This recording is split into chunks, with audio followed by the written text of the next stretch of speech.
Chapter 40. First Servant. You are listening at novelfull.audio. Sir, Adam. He will be fine. The healing process is quite painful, so he will be at it for a little longer, Lyle said as he looked back before suddenly turning his sight to the front of the tunnel. He could hear some footsteps outside. All of you stay here, don't come out, but don't go in the cave either. You can't disturb Adam now. Even the slightest disturbance could be bad, Lyle said as he stared at Cindy, who meekly nodded. Lyle then moved toward the entrance of the tunnel. After killing so many goblins and hobgoblins, he had managed to level up again, and he was now at level 17. His agility and spirit had both gotten a point, while he now sat on 14 free attribute points that he could invest any time he wished to. He moved quietly and slowly before using his daggers to get on the wall of the tunnel and slowly move closer to the entrance. The footsteps and grumbling of hobgoblins and goblins could be heard outside as they moved left and right in a hurry, seemingly checking if all of the ones in front of the cave were dead. Lyle didn't hurry to attack them. He slowly moved to the entrance of the cave and started observing the enemies.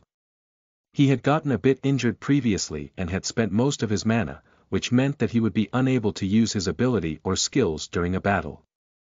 Luckily, there were only 2 hobgoblins and 3 goblins in front of the cave. To win against such enemies was nothing hard for Lyle. As Lyle was dealing with the enemies that were outside, Cindy and the others were staring at the entrance with fear as they could hear the sounds of battle coming from outside.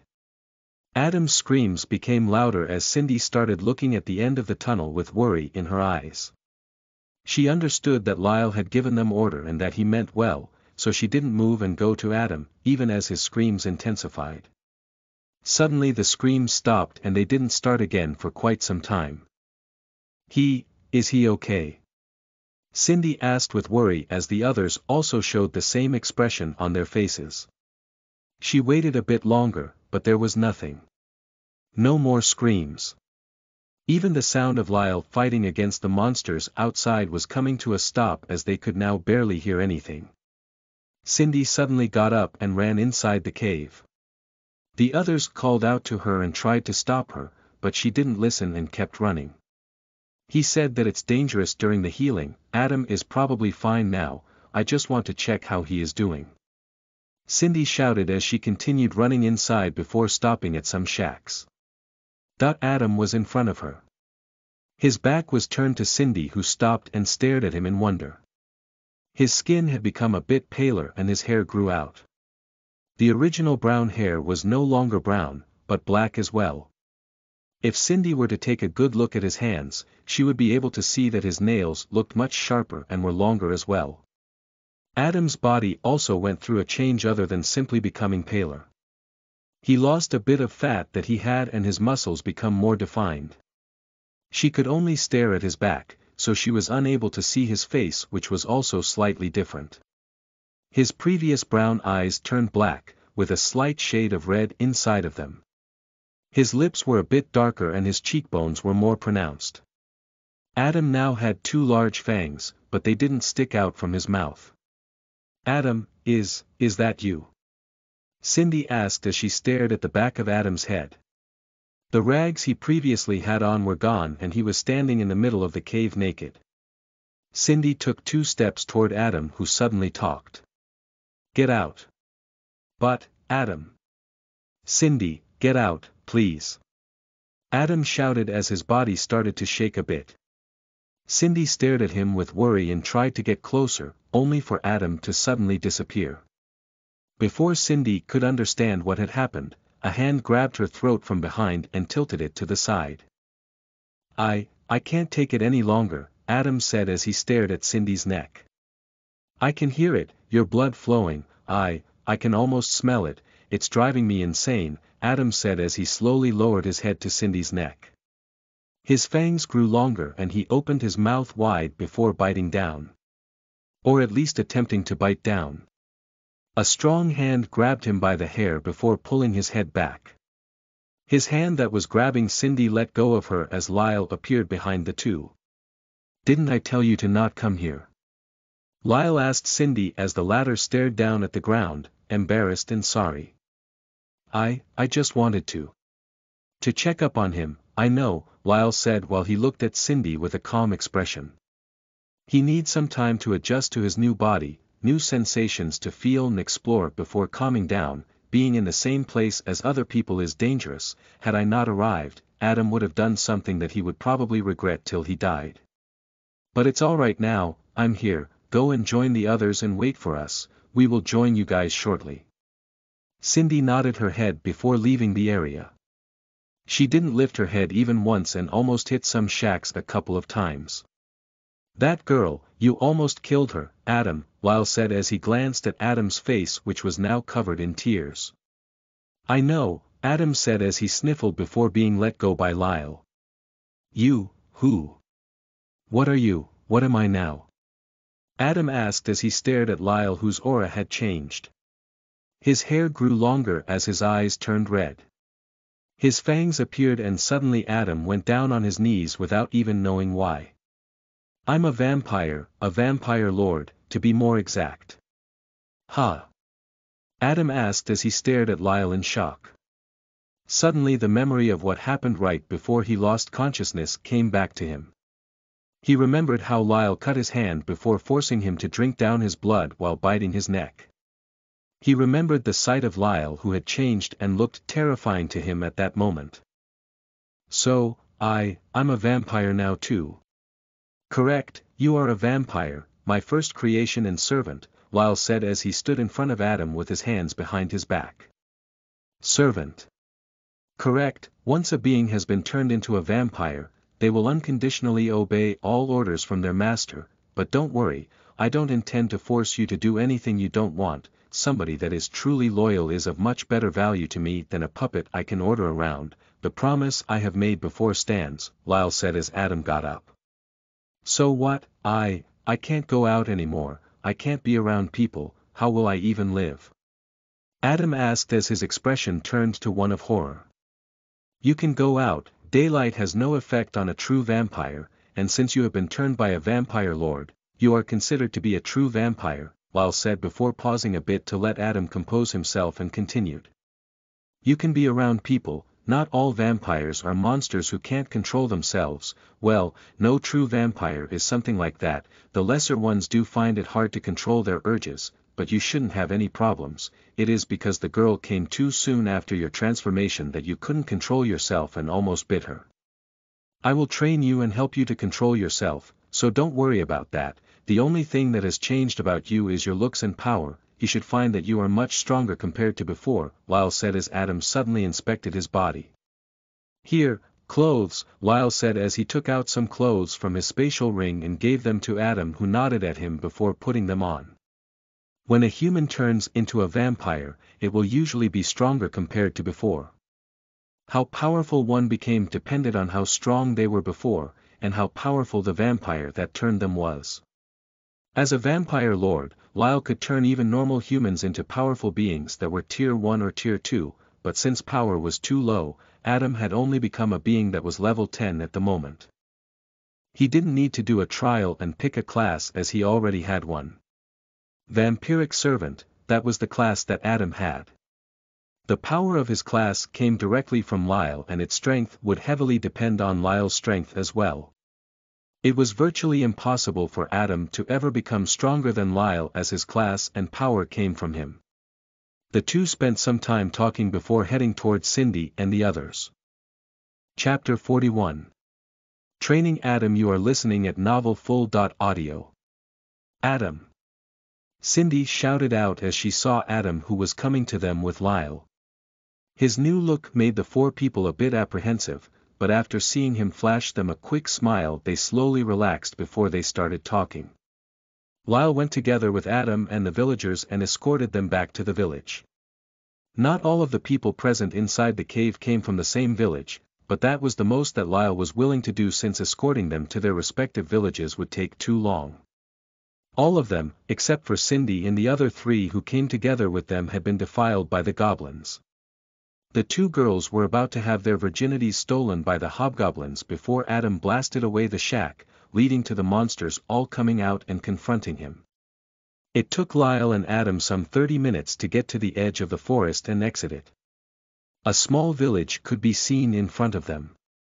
"This is it, me and Adam will stay here and keep an eye out for you guys in case there are more monsters, but after you enter the village and I become sure that you are fine, we will leave," Lyle said as Cindy opened her mouth, but was unable to say anything. She and the others knew of the deal that Lyle made with Adam. They also understood that the only reason Lyle escorted them out was because of Adam. They all hugged Adam before leaving.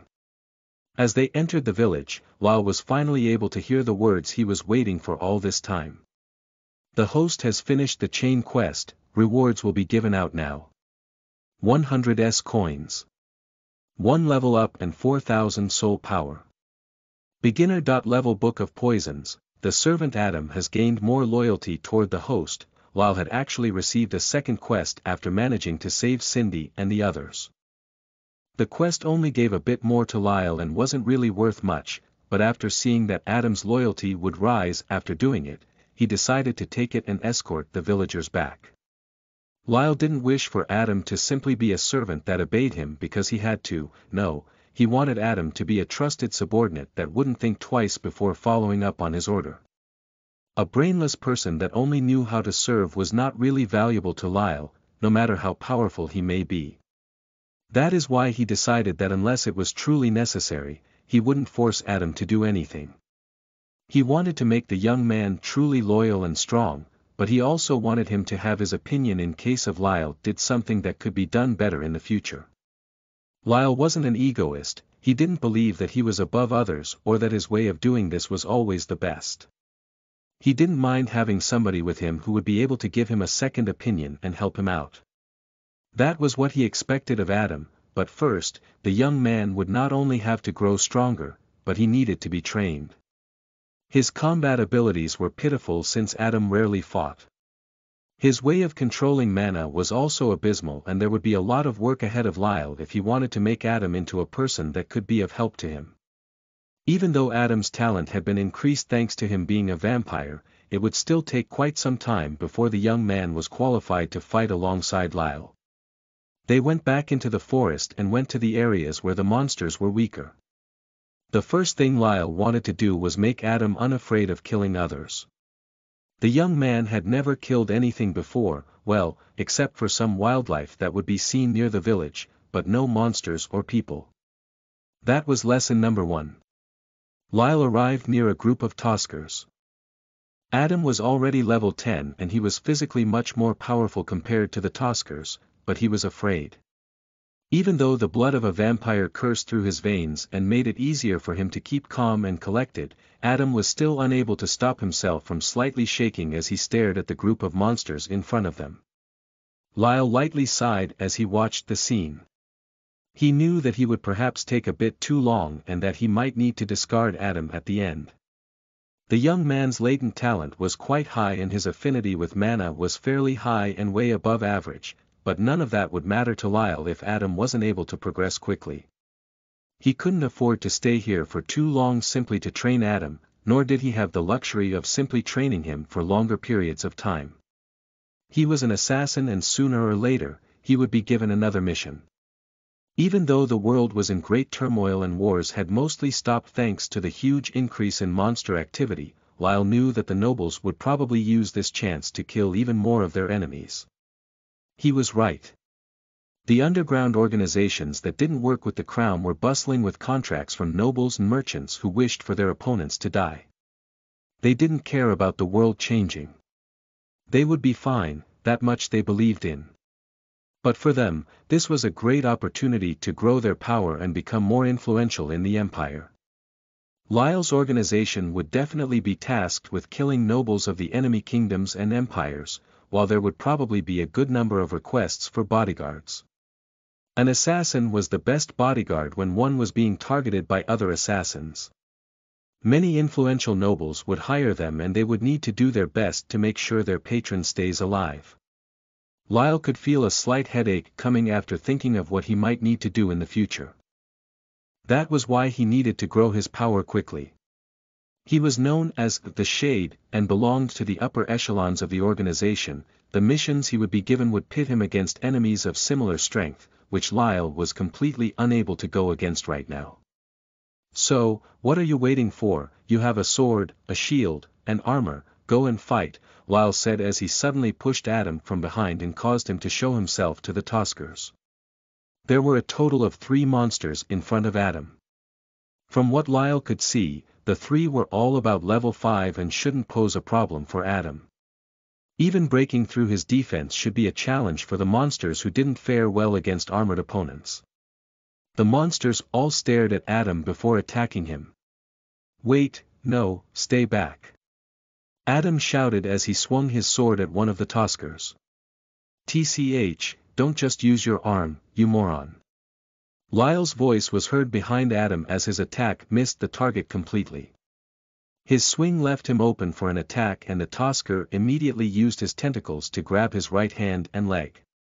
You didn't use your hips, you didn't plant your feet correctly, and you swung too wide, leaving you completely open and vulnerable to an attack. Not only that, you are now focusing completely on that Tosker, while the other 2 are attacking you from the other side.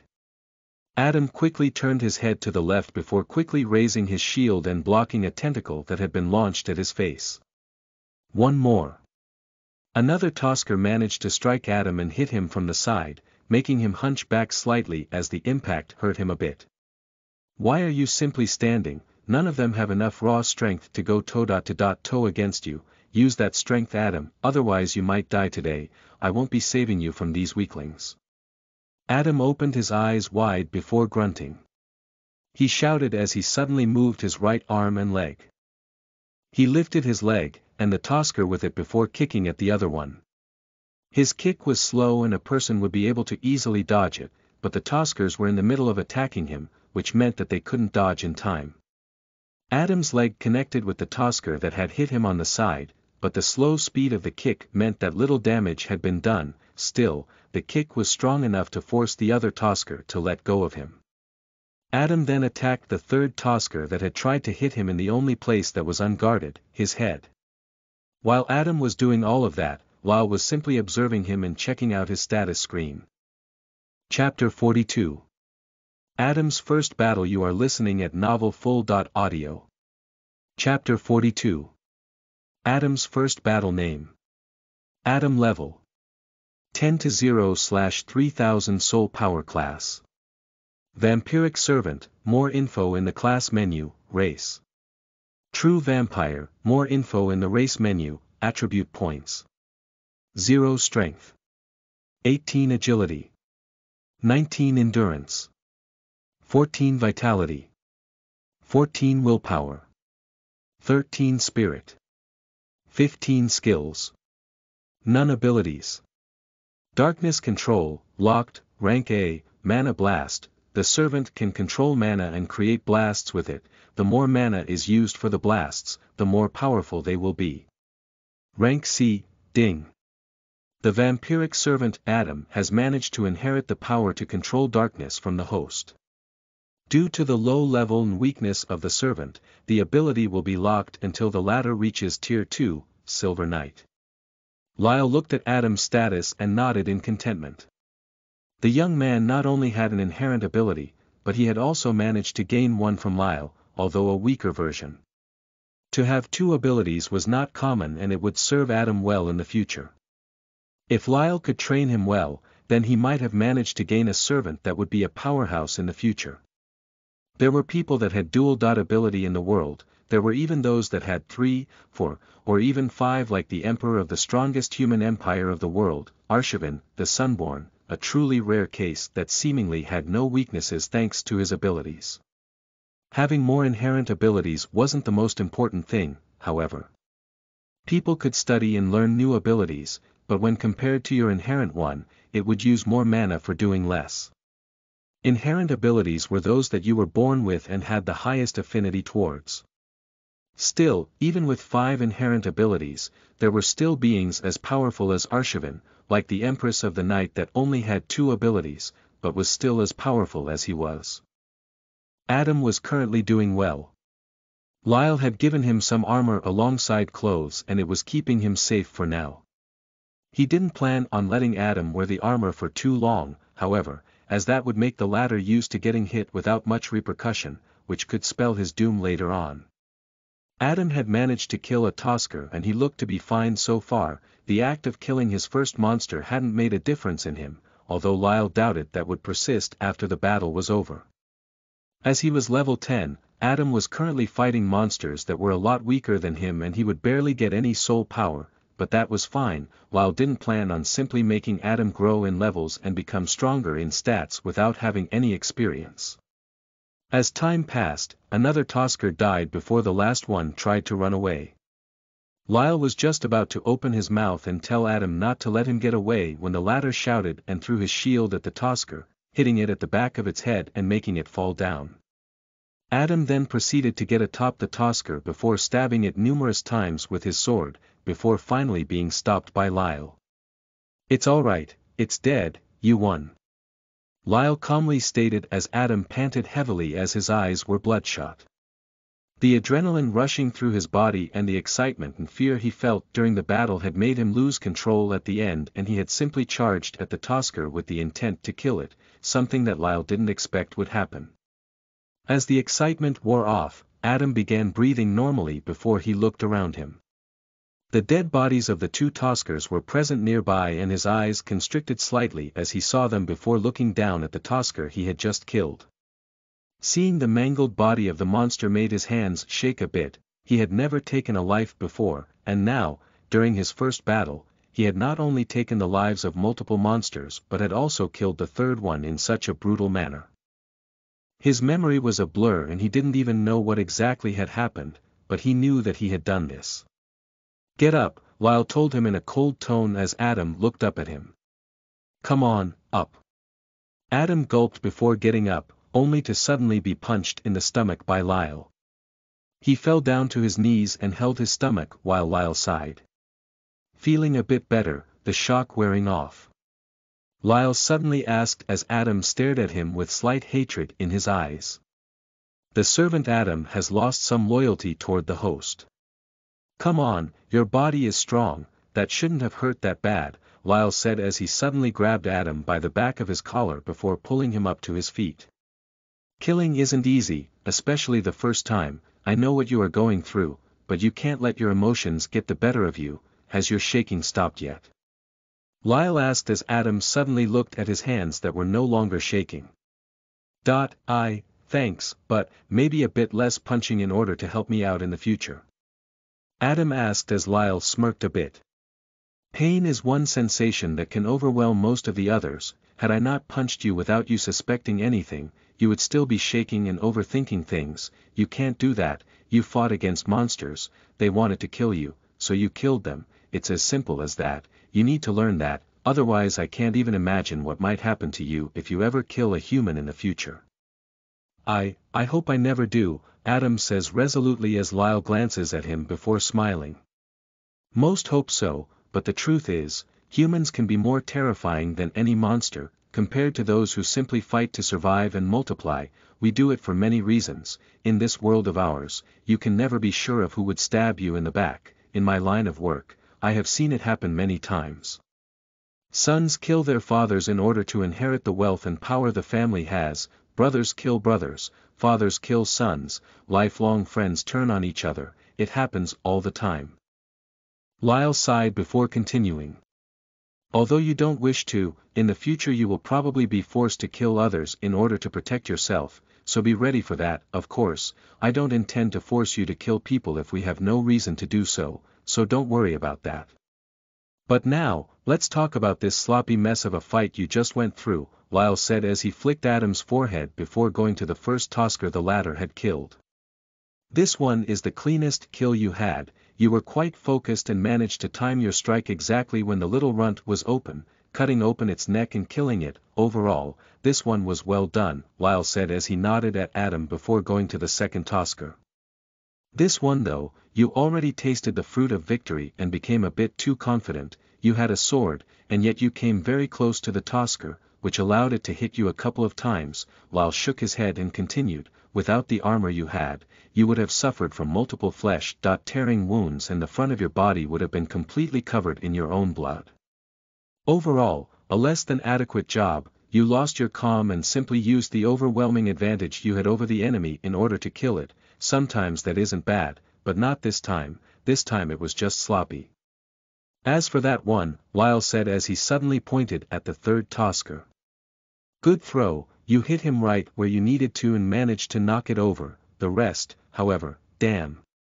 You could have ended the battle simply by cutting off its head, but you instead mounted the monster and stabbed it a total of 18 times. If there had been any other monsters nearby, that would have been a perfect moment for them to ambush you.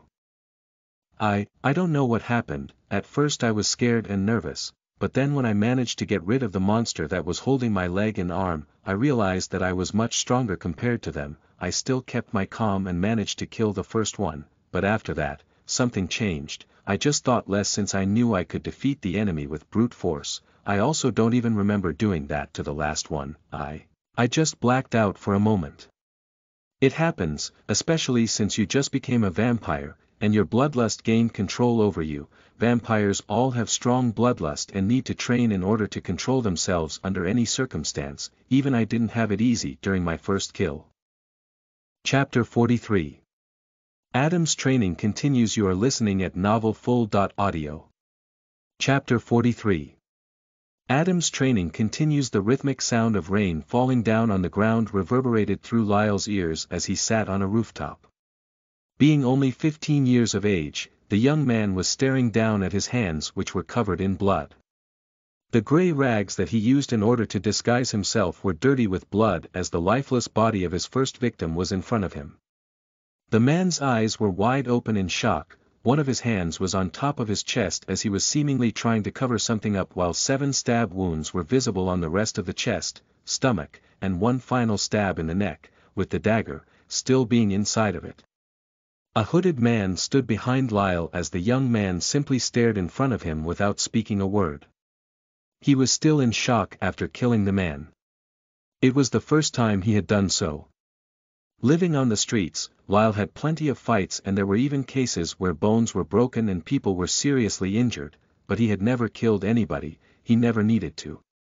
It took Lyle 2 whole days to get over the shock of killing somebody. Since then, he was assigned to missions that were quite unimportant to the organization and only served as a practice to the newbies. The first 4 missions were all assassinations and the targets were usually normal people, none with any combat experience. That was in order to get the newbies acquainted with killing. After doing those missions, Lyle, as well as the other newbies, would get more missions that were suited for their ranks and power levels. Lyle still remembered the day of his first kill. He vividly remembered how he approached the man as the latter was standing on his roof and admiring the scenery. The shock the man had when Lyle stabbed him, the loud shouting, and his screams as Lyle continued to run his blade through the man's body, were all still there in Lyle's memory. That's why he didn't blame Adam for how he acted. He had acted even worse back then. Adam going berserk at the end and ultimately giving in to his bloodlust was something that Lyle half expected as well. He was a perfect hybrid and his control over his urges was much greater compared to Adam. That was why he didn't experience something like that, but it was still hard to control himself at times. Let's go, we have more to do before morning. After that, we need to find you some suitable equipment. A sword and shield aren't really for you, Lyle said as he patted Adam on the back as the young man simply nodded his head. We'll deal with choosing a suitable weapon for you after we get back to the city. For now, I want you to fight more and gain more experience when it comes to fighting against monsters. Yes, Master, Adam said somewhat awkwardly before Lyle glanced back at him. Don't call me like that, it sounds weird. My name is Lyle. When we are in public, however, call me sir, Lyle said after thinking a bit. Since Adam was his servant, even if he was captured, he wouldn't be able to give out any information against Lyle. All right, Lyle, sir. Lyle chuckled a bit after hearing how Adam had addressed him, but other than that, did nothing. The two continued walking and during the night, Lyle had Adam fight a total of 6 times. He would have done more, but the young man was both mentally and physically drained, so Lyle decided to let him rest. After that, the two continued wandering through the forest and Lyle fought some monsters. All of the monsters were weaker than him, but he wasn't fighting them in order to level up, but in order to let Adam see how he fought and to show him the proper ways of dealing with certain monsters. He didn't know how much the young man would be able to remember, but seeing how attentive he was, he doubted that it would be worthless. His plan of letting Adam learn from watching him was a success in the end, as Adam even started questioning Lyle about some things he didn't understand, or asking about some things he wasn't certain of. Lyle was quite satisfied with Adam for now and hoped the young man would continue doing well in the future. If he didn't, and if he wasn't strong enough after about a week, then Lyle would have no other choice but to get rid of him and find a new servant. The two returned to the city right before dawn. Lyle had disguised himself, and under the astonished gaze of Adam, he explained to him what his current identity in the city was. As Lyle came to the city gate, he stopped and initiated a conversation with one of the royal soldiers that were on duty. The city guards had resumed their work, but there would always be at least one royal soldier at the gates and other important areas of the city in order to make sure nothing bad happened. "Sir." The royal soldier immediately stiffened up as Lyle came to him. So far, the killmen in front of him had always given them some alarming information. As alarming as they were also highly important, and the commander and even the prince held him in high regard thanks to that. "The hobgoblins and goblins have started making bases in the forest. They have already kidnapped some people from the surrounding villages. I have taken care of one such base and recommended the villagers flee to the city before the situation is resolved," Lyle said as the soldier widened his eyes. "Also, this guy, he's my new apprentice, he was one of the farmers that were kidnapped." Lyle pointed at Adam, who was staring at the high walls and gate of the city. "Yes sir, I will make sure to relay the information to the commander and His Majesty Prince Seed," the soldier said before turning around and walking toward the castle. "Adam, come on," Lyle said as he walked through the gate. He first needed to find a new place to stay. The inn he had stayed in before was fine, but he already went there under a different disguise, which meant that he couldn't bring Adam with him. This time, however, finding an inn would be much easier compared to before. He no longer needed to sneak out at night, as he could simply go out in his killman disguise, and as such, he could choose any inn to stay in. After finally deciding what inn he would stay in, Lyle booked a large suite for him and Adam. The suite had 2 bedrooms, a kitchen, a bathroom, and a living room. It was quite expensive, as Lyle had spent about 500 gold coins in order to book the suite for 8 days. He didn't know if he would even be staying that long, but he now had over 100,000 gold coins and didn't really care for spending 500. Just the gems and jewelry he had found in the carriage were worth about 100k gold coins, and Lyle would definitely not be running low on them in the near future. Lyle and Adam went to sleep before waking up in the afternoon. Lyle and Adam went down and picked a restaurant to eat in before leaving the city. It was still daytime, and Lyle was first going to spar with Adam a bit before they ventured back into the forest. Lyle hadn't gone inside the forest during the day at all, and this would be the first time he did so. Usually, the forest would be more dangerous during the night, as a lot of monsters were active then. The goblins and some of the other races that Lyle had come across in the forest were usually sleeping at night, but thanks to the city being so close to the forest, the monsters had adapted and would be active at night in order to avoid the dangerous humans. Lyle and Adam arrived outside the city, and after walking a bit, they stopped as Lyle would train Adam for the next hour. Well, instead of calling it training, or a sparring session, it was more accurate to say that Adam got thrashed by Lyle for a whole hour. Vampires had great healing powers, and injuries that they received would get healed much quicker compared to normal humans, even those at their level were usually below them in that regard. When a vampire drank blood, he wouldn't only become more powerful, but he would also heal his injuries quickly. Lyle had done so in the past. He had drank the blood of some animals in the past after going through a tough battle, or during a chase in order to heal his wounds. He disliked doing it, but he wouldn't simply let himself stay in a dangerous situation when he had a way to make it less dangerous, not to mention that as a hybrid, drinking blood didn't really speed up his healing factor by much, nor did he gain any boost to his strength. Adam could do the same, but Lyle was hesitant to let him drink blood. It was quite possible that Adam could start liking it and would perhaps even lose control. If that happened, then Lyle would kill him straight away. He had no need for wild animals in his group. Chapter 44. Adam's New Weapon. You are listening at novelfull.audio. Chapter 44. Adam's new weapon, again, this time attack with the intention to kill me, otherwise this sparring session of ours will be for nothing. Lyle calmly stated as Adam panted heavily in front of him. He clenched his fists before staring at Lyle and attacking him. Not bad, but don't forget, with the new weapon you have chosen, your reach is quite limited, Lyle said as he simply took a step backward and allowed Adam's fist to pass in front of his face. The fist was covered in battle gloves that were created with the skin of a high-leveled monster that was below Tier 1 and had small metal spikes on them, allowing the user's hits to be more effective than usual. That was the weapon that Adam had chosen after he and Lyle went looking for weapons that would suit him. It was also one of the weapons that Lyle recommended to him. He had tried out swords, staffs, axes, hammers, and more, but none felt really comfortable to Adam except for claws and the battle gloves.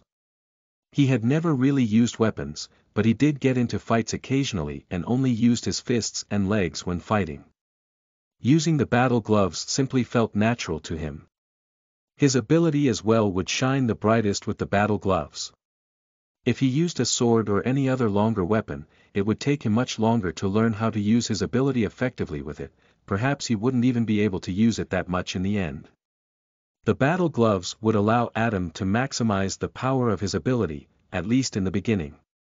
The difference between Adam using the sword and shield combination compared to when he had the battle gloves, although not huge, was visible. He was able to attack faster and with more accuracy, he could string together his moves and the flow was simply better. Lyle was somewhat satisfied with what Adam had shown him with the gloves, but there was one big issue. Adam didn't know how to dodge properly, nor did he know how to wrestle well. His martial arts were also almost non-existent and that all needed to be worked upon. Luckily as a vampire and as a level 10 being, Adam had greater talent when it came to this and could learn quickly. Lyle planned on making things simple when it came to teaching Adam about bare-handed fighting, he would simply beat it in him. One could already see a multitude of wounds on Adam's body as the latter was completely dominated by Lyle during the sparring sessions. He wasn't even able to land a single hit, and even his ability proved to be useless. That was partly because Lyle was on a completely different scale when it came to combat experience, but also because Adam was using his ability in a crude and wasteful manner. The young man had no idea how to properly channel mana and he was simply using the mana inside his body in order to activate the ability. Most people would do it contrary in the beginning. Since one didn't have a lot of mana in their bodies in the beginning, they would focus on feeling the mana that was present around them and try to manipulate it in order to help them out when it came to using their ability. About 60% of the mana they spent would be their own, while the other 40% would be the mana that they managed to gather around them. Adam could sense the mana, but that wasn't enough, he needed to feel it, allow it to come to him, and wield it like it was a part of his body. All of that would need to be worked upon, and Lyle was growing more uncertain when it came to training the young man. There were simply too many things that he needed to teach Adam right now, and he wasn't sure he had the time to do it. He didn't want to lose a valuable person like Adam who was gifted with 2 abilities after becoming a vampire, but he also didn't want to spend too much time in the city as he had no idea what would happen if he was too late to get back to the headquarters and give his report. He could use the excuse of the world changing and monsters becoming more powerful as the reason for him taking longer to arrive, but that would only work if it didn't take too much time. At the very end of the sparring session, Lyle decided to do the same thing he did last night. He showed Adam how he used mana. The results were much better than Lyle expected. Adam was a natural. He only needed a guide and an example of how to do things and he would be able to learn them quickly. That was not only applicable to mana, but to the fighting skills that Lyle had shown him as well. Upon listening to Lyle, and seeing how he used and manipulated mana, Adam quickly began copying him and the way he was using mana received a great boost. With that in mind, Lyle smiled slightly as he now believed that he could perhaps teach Adam everything the latter needed to learn before going back. Boom! A couple of hours later, deeper inside the forest. Adam was crouching on a large branch and gulped at the scene in front of him. Tens of bodies littered the forest as Lyle stood in the middle of the chaotic scene. Multiple wounds could be seen on his body, but none were serious. Lyle decided to take Adam with him deeper inside the forest in order to observe how he fought against enemies that were of similar level. Lyle came across a battle in the forest. A large group of goblins and hobgoblins were fighting against a slightly smaller group of kobolds. The kobolds were a powerful race, much more powerful than a goblin at the same level. Even hobgoblins were not as powerful as they were, except for rare ones that had become variants or elites of their species. Elites were monsters that, although were at the same level as others, were much more powerful. The same could be seen in other races. There would always be geniuses that were stronger compared to their peers even when they should be of a similar level. Lyle could be counted among them. There should only be a handful of people in the whole world that would be able to go toe-to-toe against Lyle at the same level. As for Adam, right now he couldn't be put near that category as he would probably lose against an average fighter at his own level thanks to him not being well-trained. Lyle's goal for this week was to become as powerful as he could while also training Adam and making him into an average fighter when it came to sheer fighting skills. The kobolds were the stronger party. It was obvious to both Adam and Lyle as they watched the battle. There were about 25 kobolds fighting against 30 hobgoblins and 6 goblins. The disparity in power was great. The kobolds had great teamwork and each one of them was proficient with using their weapons while the hobgoblins simply charged and fought like mindless animals. Lyle jumped in and started fighting when there were 15 kobolds and 10 hobgoblins left. All of them were injured at this point in time and Lyle immediately went for the injured kobolds as he wanted to cut down their numbers and allow the hobgoblins to fight against the remaining kobolds before they would realize what was happening and turn their blades his way. Monsters would always fight against each other, but they would also join hands when a human or other species was nearby. Not a lot of time passed before the monsters stopped fighting and charged at Lyle, wanting to kill him. The rest of the day and night passed in pretty much the same manner as last night, only that this time, Adam was the observer a couple of times as Lyle fought against the more powerful monsters and slaughtered them. He also tried finding some monster bases and attempted to get deeper inside the forest, but he was unable to. The deeper part of the forest was home to many powerful monsters against which even Lyle wasn't certain he would prevail, so he decided to stick to where he was right now and level up. Adam was another factor in his decision as he couldn't keep him safe if they ventured deeper inside. The two continued doing the same things every single day and Adam was visibly improving with each sparring session and battle he went through. It made Lyle happy as he was now confident that he wouldn't need to abandon Adam and could bring him together with him. And just like that, a week passed. Chapter 45. Bonus Chapter, Dungeons of Corleone. You are listening at novelfull.audio. Thud. A body fell down on the cold ground of the forest. It bled heavily and soon, a pool of blood appeared beneath it, slowly joining with the rest of the blood that was flowing in the area. The monster was not the only one that had died, there were about 5 more monsters nearby that had all fallen down dead. Good job, your skill with the ability is slowly improving, Lyle said to Adam, who nodded gratefully before clenching his fists. For the whole week, the two did nothing except for fighting monsters and sparring. They had even started going out to the forest earlier and the guards were able to watch them spar a couple of times. Seeing Lyle, who was wearing his Killman disguise, beat up Adam each time made them all grimace as they could almost feel the pain that Adam felt, but after seeing the young man get up time and time again, all of them found respect for him. The improvement that Adam had when it came to fighting was another thing that made the guards, and even some of the royal soldiers surprised. With each day, Adam was becoming stronger and better at fighting. The complete beginner that clearly had no experience when it came to fighting had turned into a solid combatant in just a week. Even the royal soldiers who were able to get into the royal troops had to admit that the kid was talented. Of course, none had seen Adam or Lyle go all out. Adam could now do more things with his ability other than simply make blasts from mana. It was still the strongest attack he had, but there were other ways that he could use the ability now. One was to focus and limit the blast to his hands. The blast would get weaker that way, but it would blast enemies away. Instead, it would add more power to Adam's punches and it would deal internal damage to the enemies as well. He was also able to infuse his blasts to his kicks as well, which would deal incredible damage if he managed to hit the enemy from above. His proficiency with melee combat had increased and he no longer did any thoughtless things during a battle. He lost the nervousness that was present early on and could initiate a life-and-death battle at any time. Lyle was quite proud of what Adam had turned into after only a week. He had managed to get to level 32, while Lyle currently stood at level 38. The difference between them had become smaller when it came to raw power, but Lyle was still far more powerful compared to Adam when it came to fighting. During the week, the two had managed to find about 7 more goblin bases, 3 kobold camps, breeding and nesting areas, and nesting for omners, which were grotesque monsters that looked like bits and pieces of other monsters that they killed. An omner at the early stages was a weakling and was easy to kill. Most monsters and people of the same level wouldn't have an issue dealing with one, but after an omner becomes more powerful and kills enough monsters, it starts changing. They are able to change their body by consuming the body of their victim.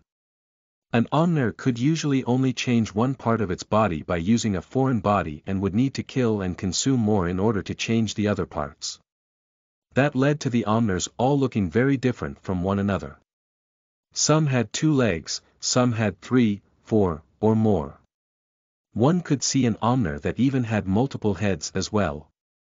They were dangerous creatures that if left alone, could grow to become incredibly powerful.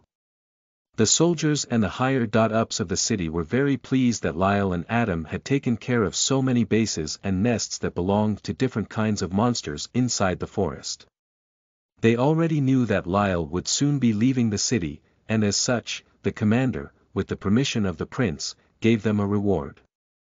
The reward was 30,000 gold coins and a full set of armor and battle gloves for Adam, who was overjoyed after seeing it. He was only a student of a Killman, not a Killman himself, and could wear anything he wished to wear. The commander knew that Lyle would probably not take any reward they would give him, so they decided to give it to Adam. As expected, Adam gladly took the items, as Lyle had told him previously to do so. He now had good armor and a fine weapon that were all tier 1 and would serve him well before reaching the realm of a silver knight. Lyle still wasn't satisfied by how powerful he had gotten, but he had managed to get a capable servant, so that would be enough for now. One other thing that happened was that he now had another spot open for a servant. After reaching level 20, there was yet again a class change. Of course, since both Lyle and Adam had their respective classes, that didn't influence them, but it did however strengthen Lyle's class and bloodline and allowed him to have 2 servants now. He wouldn't be taking an additional servant right now as he didn't need one. There would also be a need for him to train the new servant and get him equipment, and right now, Lyle simply wished to focus on bringing his strength up. He would have enough time to get servants later after all. The duo left their suite and went out, trying to locate a caravan that would take them to Orsvold, but they, unfortunately, had no luck with that. Instead, Lyle found a caravan that would stop at Linston, a medium-sized city of the Empire that was along the way to Orsvold. Upon reaching the city, Lyle and Adam could find a caravan that was going to Orsvold as the 2 cities were relatively close and had many trade deals. Linston was an important city thanks to the high number of dungeons around it. Oh yes, dungeons were one of the most integral places for the Adventurers Guild and well, for everybody that wanted to become more powerful. Dungeons were created by powerful mana veins that lay deep underground. The mana veins would enrich the area and soon, monsters would either begin living nearby, or they would suddenly appear thanks to the mana vein before creating enormous tunnels and structures that lay underground. Those would be the normal dungeons where adventurers and knights would go to. The monsters that could be found inside a dungeon were almost endless as no matter how many were killed, more would appear soon. Nobody knew exactly how dungeons had formed in the world. Some speculated that the powerful mana of the mana veins was what created the monsters as a defensive mechanism, others believed that the mana would create some kind of portal that would continuously spawn monsters at the location. Even after conquering some dungeons, nobody had managed to obtain anything from the mana veins. Empires would sometimes conquer a dungeon and use the incredible power of the mana veins to build incredible defensive arrays or structures that would be used to defend the empire, but that was only present at powerful empires. The Golden Lion Empire, for example, had no such thing in its territory. One thing it did have was a mana vein that could be found below the capital city. Most kingdoms and empires would choose to build their capital on top of a mana vein. Even without doing anything, they would obtain large benefits from the mana vein. Monsters that lived in dungeons almost never went out and would stay inside for most, if not their whole lifetime. More powerful empires would make arrays that covered the whole capital, and some would fuse the mana vein with the palace. The Golden Lion Empire used a more primitive method. They created a tunnel to the mana vein. The tunnel was located inside the royal palace and it allowed for the mana that was overflowing from the mana vein to get out and enrich the whole capital with mana. Training and gathering mana in order to strengthen oneself inside the capital was more effective compared to most places in the world, while training right beside the tunnel would bring incredible benefits. There also existed more powerful dungeons in the world. There were dungeons that were split off from the world, and upon entering them, one would find themselves in a completely different area that was cut off from the rest of the world completely. Those dungeons were classified as dungeons of the second order, and only silver knights and above could enter them. For anyone else, it would be the same as a death sentence. Such dungeons existed in a spatial plane that was somewhat independent of the world, and only a handful of powers in the world could use them to gain benefits. There were even more powerful and dangerous dungeons, but Lyle knew very little about them since they didn't exist in the Empire. Chapter 46. The Trip to Linston. You are listening at novelfull.audio. The dungeons were important to everybody, and there were two reasons for that. First was the fact that adventurers and soldiers could go inside and have a nearly endless supply of monsters to fight and hone their skills against. The second reason was that dungeons usually had rare metals and minerals inside of them that adventurers would gather before selling them off to the Adventurers Guild. The monsters inside the dungeons would also sometimes leave small mana cores behind, which could be used to power up many things. The monsters inside the dungeon would disappear after dying, but not immediately. Their blood and bodies would slowly get digested in the dungeon, and only the mana core would be left in the end. One could try to leave with a body of a monster, but it was incredibly difficult to do so since the dungeons themselves would try to block you. Storing bodies inside spatial rings was also impossible since the dungeon forbade it. Using the spatial ring to store your items or even the metals and minerals was fine, but the dungeon would prohibit any storing of monsters and would block the attempt by using a small spatial disruption that could sometimes even damage the spatial ring, leading to nobody daring to try and store corpses since they were less valuable compared to a spatial ring. Lyle thought for a bit before making a slight adjustment to their original plans. Instead of going directly to Orsvold, he was going to take Adam to a dungeon, as it would only take them a couple of hours to conquer one before continuing on their way. It would be a good experience for Adam, and Lyle was wondering if the monsters that could be found inside the dungeons would also give soul power like the others. Linston was a smaller city compared to Olswen, but the military presence there was higher, plus the number of adventurers inside the city was huge. Hell, there were barely any civilians inside the city, as about 80% of its population was made up of adventurers, mercenaries, and soldiers. The city was incredibly important to the Empire thanks to being relatively close to the capital and having 8 dungeons close to it.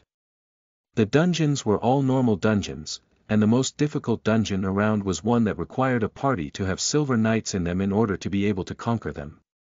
Each of the dungeons had different monsters, but about 6 of them only had one species inside of them, while the 2 bigger and more dangerous ones had more.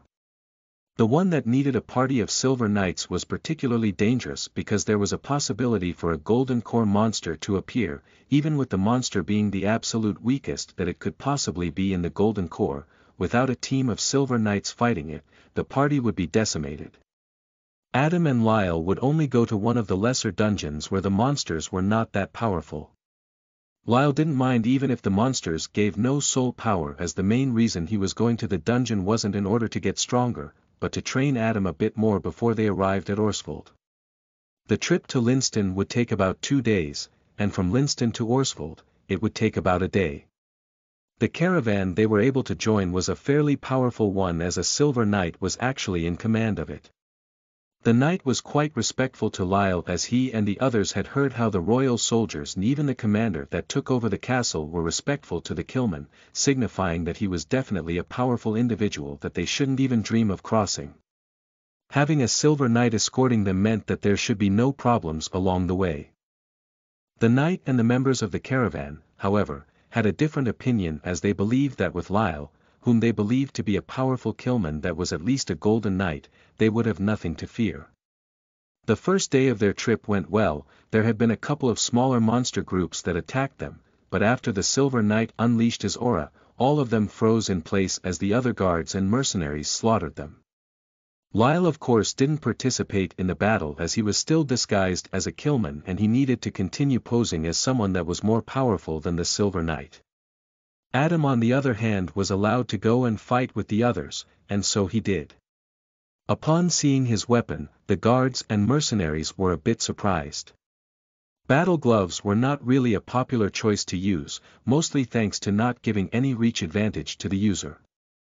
Of course, once a battle glove wielder was able to get close to his opponent, he could unleash a flurry of attacks and decimate the enemy, but that would only happen if he was able to get close. Upon seeing how Adam was pretty much blasting away enemies that were of a similar level to him, the guards, mercenaries, and even the silver knight all nodded to themselves. His ability was the main reason for his choice of weapon. The powerful mana blasts that Adam was able to do very frequently might not have incredible power, but they could be used numerous times, and the guards also knew that this was probably not the only thing that Adam could do. The second day of the trip started quite uneventfully. The caravan was passing through another forest by using a dirt road until Lyle suddenly stared into the distance. "Blood, a lot of it," Lyle suddenly said as the silver knight suddenly stared at him in confusion.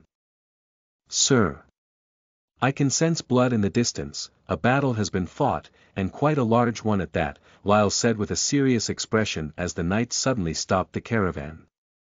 "You stay here, me and Adam will take a look. I owe you at least that much for this trip," Lyle told the knight, who gratefully nodded at him. Lyle called over Adam before disappearing into the forest. They had traveled for about 1.5 days and were getting quite close to the city now. For a battle to have taken place here was more than weird. "Adam, move slowly, don't forget what I taught you, erase your presence and make no sound." "Yes," Adam said before looking at Lyle. "What has happened? I sense blood." "Yes, me as well, and by the smell, I would say that tens of people had died. There is either a large number of enemies close by or one powerful monster that decided to go out and make chaos," Lyle said to Adam, whilst having completely different thoughts. "Sorry, but you guys will probably not survive. I don't have any hopes of defeating that thing, and neither do you." Suddenly a loud roar echoed through the forest as shouts and screams were heard behind Adam and Lyle. The young man immediately turned around and was about to run back before getting grabbed by Lyle. "Stop, don't you sense how powerful that thing is? We will only run to our deaths." "But sir, they will die." "Yes, they will, but so will we. That's why we are going to use the time we have received to get out of here and survive. There are probably golden knights that will be coming here soon to take care of that monster." Lyle quickly took off his disguise before moving forward with Adam. You sensed that monster, didn't you?" Adam asked Lyle with a heavy breath as the latter glanced back at him. "I sensed the blood that was on it. That's what allowed me to get an estimate of its size. If it was weaker, then the Silver Knight would have been able to kill it, which meant that we would be able to return and join the caravan, but that roar was enough to make my very soul shake. It's without a doubt tier 3, which means that survival is impossible for them." Adam kept quiet as they continued forward, slowly getting to the city. Along the way, Lyle used his dagger to cut Adam's hair and dyed it black. If any member of the caravan was to somehow survive and get to the city, they would be unable to recognize the two of them. Remember Adam, even though being a good person and helping others is nice, you should never do it simply for the sake of goodness, otherwise you will die a useless death. Had we been stronger, then I might have stayed with them and helped them with defeating the monster, but we are weak, and we can't risk our lives for people we just met. I know that you must be feeling guilty right now, and perhaps anger and hatred towards me, but that will eventually pass. Losing your life, however, wouldn't. I understand, sir. Lyle simply nodded at Adam before continuing forward. In about 10 hours, they were finally able to see the gates of the city. The two simply glanced at each other before walking toward it. Chapter 47. Linston, you are listening at novelfull.audio. Lyle and Adam were covered in blood and cuts could be seen on their bodies as they appeared in front of the city gate. The guards immediately tensed up after seeing them, but after sensing their strength, they eased up a bit. Neither Lyle nor Adam were even Tier 1 beings, and the guards were all Bronze Knights. Having such powerful guards be gatekeepers would seem ridiculous, but that was just how important the city was for the Empire. Sometimes there would even be a titled knight was stationed there, while a couple of golden knights were almost always present. Lyle and Adam appeared as distraught travelers and Lyle quickly started narrating a story. The story was mostly true as he was telling them of the caravan he was traveling with and how a powerful monster suddenly appeared and forced them all to scatter in hopes of surviving. He never mentioned who he was, or who Adam was, and after being asked about it, he simply replied by saying that they were adventurers that were staying in Oswin right before the system appeared. He told to the guards about the changes in the forest close to Oswin, only to be told by the guards that the same thing had happened here as well.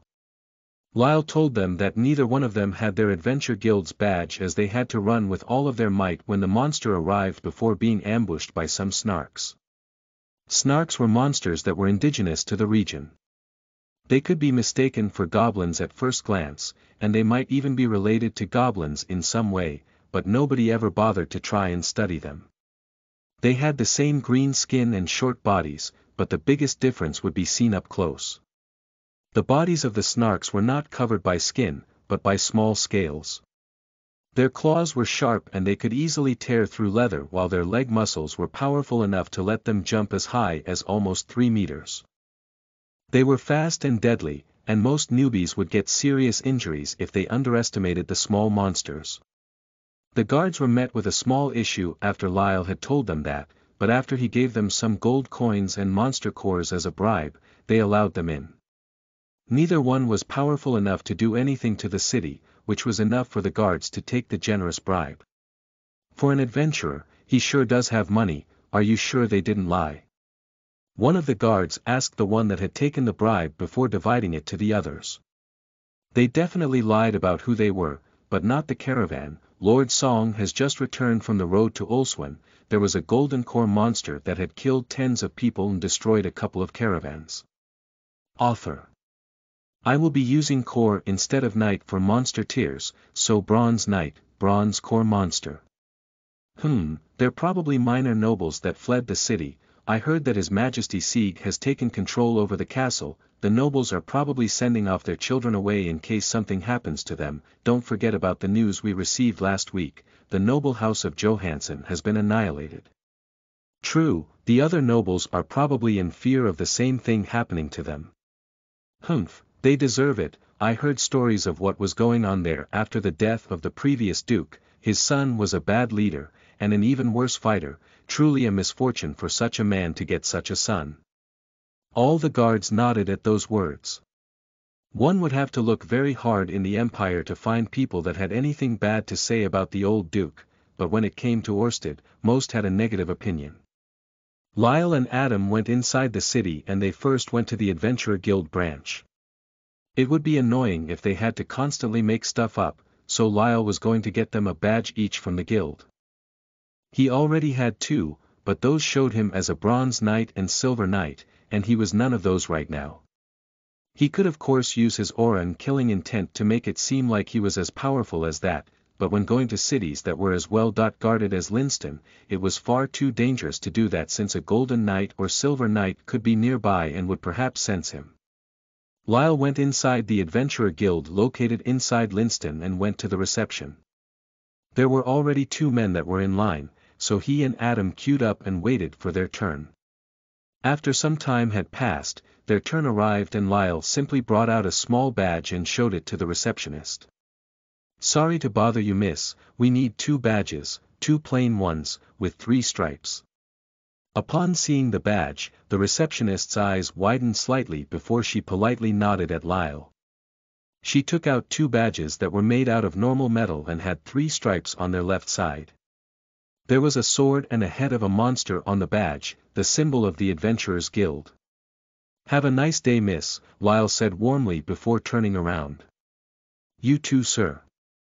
The receptionist replied as she stared at the backs of Adam and Lyle. She then quickly called over a girl and told her to take over as she needed to do something meaningful. The receptionist quickly left and went to the higher floors of the guild. She quickly climbed up the stairs before reaching the top floor. Walking forward, the receptionist only stopped after reaching the end of the hall and stood in front of a door. Collecting herself, the girl took a deep breath before knocking on the door. "Enter." An old voice was heard and the handle of the door turned by itself. The girl, Catherine, entered the room and closed the door before turning around and bowing down. "Branch leader, a person bearing the flaming cross has appeared." "Oh, the flaming cross you say?" The man that was standing with his back turned to Catherine exclaimed before turning around. He looked like he was about 60 as his hair and beard were gray, but his sharp eyes and chiseled face were a far cry from what an old man should have. His body was the same, even though he wore a uniform, it was unable to hide away the muscles that made up his body. "Yes, sir," a young man carrying the flaming cross appeared and presented it to me. He wanted 2 plain badges with 3 stripes for himself and for the young man that was accompanying him. "It's good that you have informed me, you are excused now, there is no need for further action," the man said as Catherine bowed and left the office. "A flaming cross, either you are a scion of one of the major families, or a member of a powerful organization, whichever it is, I hope you don't try to do anything suspicious, otherwise, even that badge won't save you." A cold glint could be seen in the eyes of the old man as he looked outside the window and observed the city. His name was Carlington, a golden knight that was in charge of the Linston branch of the Adventurer Guild. He had been an adventurer for a long time before retiring and taking the job. In the circle of adventurers, he was called the Raging Bull, thanks to his fighting style.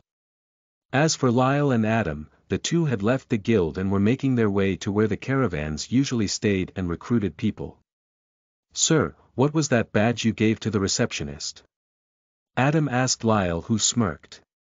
"The flaming cross, it's a rare badge that the Adventurers Guild rarely gave to others, only the powerful noble houses and organizations have access to them, as well as powerful individuals that have reached the titled knight realm," Lyle said as he showed Adam the badge briefly before putting it back in the spatial ring. "This badge shows that the person that owns it is an important person in the Empire and is considered to be a part of the Adventurers Guild's upper echelons. Each empire has its own version of the cross, and the owners have multiple benefits, such as getting any kind of guild badge, as long as they are powerful enough, that is." Lyle didn't tell Adam that the only people in the organization to get this badge were those that managed to become part of the upper echelons, nor did Adam know that Lyle was part of an assassin organization. He planned on telling him before they entered Orsvold, but he wanted Adam to focus on his training before that. He also knew that the receptionist would probably alert the leader of the branch of his appearance. A flaming cross was not a commodity just anyone could have. The only reason he had it when almost half of the members of the organization that stood in the same position didn't, was thanks to the old man that had brought him into the organization. The backing of a shadow was not a small thing. Chapter 48. Lord Song. You are listening at novelfull.audio. Lyle and Adam talked with the caravans that were looking for adventurers to join them as guards and managed to find only one that was leaving soon. The caravan was a small-sized caravan that was transporting some low-level monster cores, mana crystals, and monster parts. They were going to depart in 2 days, which was a bit late for Lyle who wanted to go tomorrow, but hey, beggars can't be choosers. Seems like we'll be able to go to more than just one dungeon while we are here, Lyle told Adam after they had finished signing up for the guard mission. Using the Adventurers Guild badge was easy, they would be given completely empty, and it was only after the user poured in mana that they would become bound to them. There was no way to erase the bond, and the badge would only be usable by the adventurer that bound it to himself. One simply needed to use mana to make the badge shine a bit and show his information. It was an incredibly simple way of identification that made it almost impossible for people to steal it since it would be worthless to them. Of course, the bond wasn't as unbreakable as it seemed as there existed ways to overwrite the bond, but that was a story for another time. Lyle and Adam walked toward the city gate, not the one they had used to come inside the city, but a different one. Upon reaching the city square, they suddenly stopped as they stared at the body of a giant monster. What is that? Adam shouted out in surprise as a couple of people around him glanced at him before snickering a bit.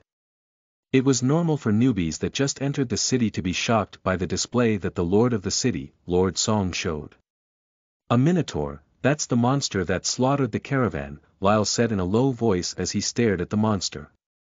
That's not good, minotaurs didn't exist in this area, they can only be found in one of the 2 strongest dungeons here, for one to be outside, that's seriously bad news.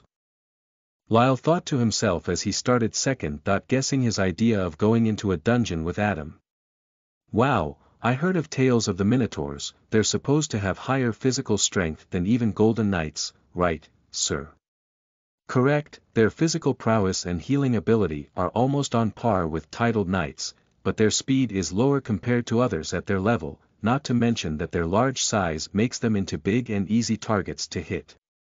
Still, nobody would dare underestimate a minotaur as it stood at the peak amongst golden core monsters. Author. I know I have stated that the 2 powerful dungeons near Linston are for silver knights, but a minotaur would sometimes spawn and act as the final boss. I have further explained it in chapter 60, for one to defeat it like this, it was probably the city lord. Good guess, young man. A voice was suddenly heard from behind. A tall man that had violet hair that was put up in a ponytail came to Lyle. He wore a white and purple robe that had floral patterns, while a thin sword was hanging from his waist. The man came to Adam and Lyle before suddenly wrapping his arms around their shoulders. As you said, that there is the work of Lord Song, isn't he amazing? Look at those cuts, look at the number of wounds, he managed to kill a minotaur and preserved almost the whole body, isn't he amazing, right? Amazing. The young man said multiple times as Lyle looked at him in slight annoyance while Adam was staring at the minotaur in amazement. Suddenly Lyle noticed something weird. All the people in the area were staring at them with shock written all over their faces. Before Lyle could even guess why all of the people suddenly bowed down. Lord Song, wonderfully done. Both Adam and Lyle froze while the young man, who turned out to be the city lord himself, scratched the back of his head. Ah, busted, it seems I have made myself look like a fool in the eyes of 2 newcomers, oh well. Song said as he smiled at Lyle and Adam who were staring at him. You mentioned something about the monster slaughtering a caravan, would you care to elaborate further? Song asked with a smile as Lyle stared at him without changing his expression. Yes, Lord Song, Lyle said as he bowed slightly before narrating his story, and pretty much telling Song the same thing he told the guards at the city gate. Song simply nodded at Lyle after the latter had finished before patting him on the shoulder. You were lucky you survived, go and rest up, you have deserved it, young adventurers. Song then promptly turned around and left. Lyle stared at his back before turning around and leaving the area together with Adam. As for Song, he had joined back with some of his personal guards and captains. Find out everything about these 2. Song suddenly said in a serious tone as his lieutenant, another golden knight, looked at him. Sir, you don't know. Know what? The young man that you spoke with, he is the one that showed the flaming cross at the Adventurers Guild. A bearer of the flaming cross. I thought you went to them because you already knew about it. No, I went, no matter, forget about my previous order, do nothing to them. Yes, sir. The Golden Knight bowed before leaving the area with the others as Song slowly disappeared.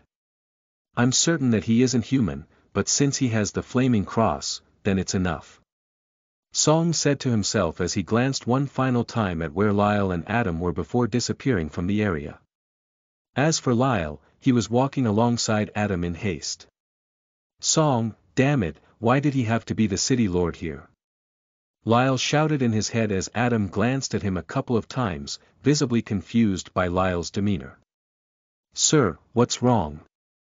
We might be in danger. I don't know if he has found out about the flaming cross yet. If he hasn't, then we need to find a place to lay low for a bit before being able to freely move. Why, what do you mean? That was Iadol's Song, the man that is believed to be the strongest Golden Knight not only in the Empire but in the surrounding region. His strength is unfathomable, not to mention his keen senses. He might have sensed that we are not truly human. We can't take any risks right now. Adam shut his mouth after hearing Lyle's words. He was shocked to the core. He knew that although vampires didn't have a very good reputation, they were still not categorized as monsters thanks to their intellect and willingness to cooperate with other races. Still, that didn't mean that everybody would think well of them. If the city lord thought they were spies or enemies, then they would be done for. No tricks would help them survive this situation. As for Lyle, his mind was spinning, working its best to come up with a plan to keep the two of them safe for the time being. Suddenly a blur passed between the two and the city lord appeared before them. Lord Song. Adam stuttered a bit as he stared at the man in front of them.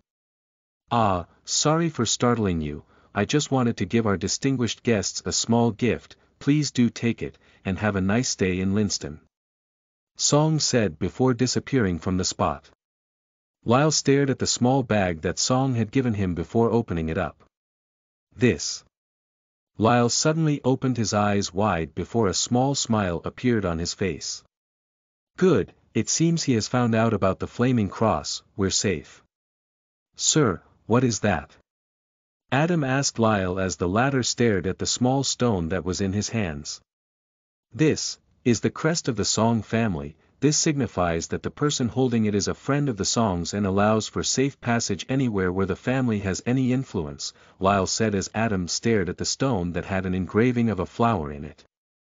It seems like a normal stone, right? Lyle asked Adam, who simply nodded at him. Well, that's because I'm not using any mana, that's when it changes, but I won't be doing that here, Lyle said before putting the small stone in his spatial ring and continuing his way. Iadol's Song, the most talented person in the Empire after Prince Seed, was an average person until he reached the Golden Knight realm, and then he suddenly changed. He managed to overtake many senior Golden Knights and claim the mantle of the strongest one. He is an enigma, a person that keeps many secrets underneath that calm and happy go lucky demeanor. Why did you give me this crest, Iadol? Lyle thought as he clenched his hands into fists. I need power, more power, then such things will no longer matter. Chapter 49. Adam's First Dungeon. You are listening at novelfull.audio. Chapter 49. Adam's First Dungeon. As Lyle and Adam were leaving the city, Iadol was watching them from afar. His right-hand man, Yulan, the Golden Knight that spoke to him before, was next to him. My lord, why give them something as valuable as the family crest? Call it my intuition, Yulan, that kid is no ordinary person, and I'm not saying that only because of the flaming cross, Iadol said as he glanced at Yulan and gave him a smile. Don't worry, I know what I'm doing. If the family gets angry that I have given the crest to some random person they have never heard of, I can just make something up. He does have the flaming cross after all, that gives me quite some leeway, Iadol said as he patted Yulan on the shoulder before entering his mansion. Yulan stared at the city gate where Lyle and Adam were located before turning around and entering the mansion as well. Not human, a flaming cross and such a powerful bloodlust, even though you keep it inside, I was still able to sense it, shade. Idle thought to himself as a smirk appeared on his face. I hope we can become good friends in the future, after all, I might need the help of someone like you for my plans. Idle said as he walked to his office after glancing at the direction of the city gate for one last time. Sometime later, inside a dungeon. Author note. This part will be narrated in the first person, I don't often do this, so here's hoping you like it. Clang. Clang. The enemy in front of me wielded a sword with great proficiency. Each strike was aimed at my vital spots, and the only way I could block the attacks on time was by using the metal spikes and plate on the back of my glove. My breath turned heavy, my legs already starting to tire out from the constant fighting inside the dimly lit dungeon master had brought me in. The kobolds were the monsters that made this dungeon their home. Unlike the kobolds that I fought in the forest outside Olswen, these were bigger, faster, and fiercer. Master said they should be around level 30 to 40, and that with the bonus I gained from being a vampire, I shouldn't have any problems against them, especially during nighttime when we are stronger than usual. TCH, Master made it seem like this would be a walk in the park. I complained in my head, fully aware that Master would give me an even harder task if I was to complain to him. The kobold wielded a curved sword, but that was not all, his tail was also a dangerous weapon that could deal significant damage to me. It was only a bit more than a week ago that I was just a normal farmer, I lived with my parents and brother, did work out in the fields, and made sure our animals were safe. Now, I have stopped being human. I could no longer see them, at least not until much later. Master promised that to me, but I'm unsure of how true his words were back then. Swish, the tail of the kobold came from the left, forcing me to crouch down in order to evade it. This wasn't the first time the kobold had done this, and neither was it the first time I had evaded in such a way. His sword was lifted high up and was ready to fall down and cut me. But he made an error. My fist, which was enhanced by mana, arrived first. From a crouching position, I might have seemed like an easy target, but I could explode upwards from that position and strike first. My fist connected with the monster's jaw. The mana that covered my fist exploded and struck the fierce enemy. I heard the bones break, I felt the spikes on my fist penetrating through its skin and tearing it away. The blast had forced the kobold's head to violently move upwards, and I was able to see the damage that I had caused. The jaw of the enemy was gone. The skin around it was torn away and I could see the flesh and bones. Some of its teeth were visible as well. The glowing crystals inside the cave did little to create light, but as a vampire, I didn't need it, and neither did my master. Arg! The monster was still alive, a sound was heard from its destroyed mouth as it tried to attack me once again. It was useless. My previous blow had done enough damage and disoriented the monster. It could no longer threaten me. I used my other fist and struck the sword, this time activating my ability and knocking it away. The enemy was now just like me, bare-handed. The sharp claws the kobold had come out as it tried to tear my armor away. Again, it was useless. I caught the kobold's hands. It had a slight superiority when it came to physical strength, but I wasn't planning on competing in strength anyway. I channeled mana to my hands before using my ability once again. I held the hands with full strength before blasting them. The scales and tough skin of the kobold were gone. The flesh was mostly blasted away and only a bit remained. I could see the bones of the kobold's hand and part of the forearm as it shrieked in pain. Once again, I channeled mana. The following blast broke the bones, destroyed the claws, and made the kobold unable to do anything to me. That was my thought until it spun around and hit me with its tail. I had dropped my guard, Master will not be pleased with that. I quickly got up, only to see the wide-open mouth of the kobold in front of me. The monster had charged with everything it had in order to deliver a final blow that would take my life. But I wasn't going to let it do that. I wouldn't lose my life, my master would save me, but what kind of a servant would allow his master to save him each time? He had saved my life, saved the lives of my friends, and given me power. I didn't ask for power, but it was the only way I could have survived, the only way that I might see my family one more time. I grabbed the open mouth of the kobold. I was successful at grabbing the upper lips, but because of me blasting its jaw away, there was little space on its lower lips. My hands grabbed its teeth, and pain immediately assaulted me. The razor-sharp teeth of the kobold managed to pierce through the leather of my gloves as I was still using the ones Master had bought for me back in Oswald.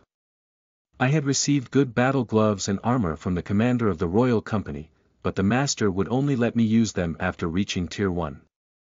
It was for my own good. Master told me that relying on powerful armor and weapons would only bring me so far. I would never reach the true height of power. I didn't understand what he exactly meant, but I would never doubt him. I channeled mana once again.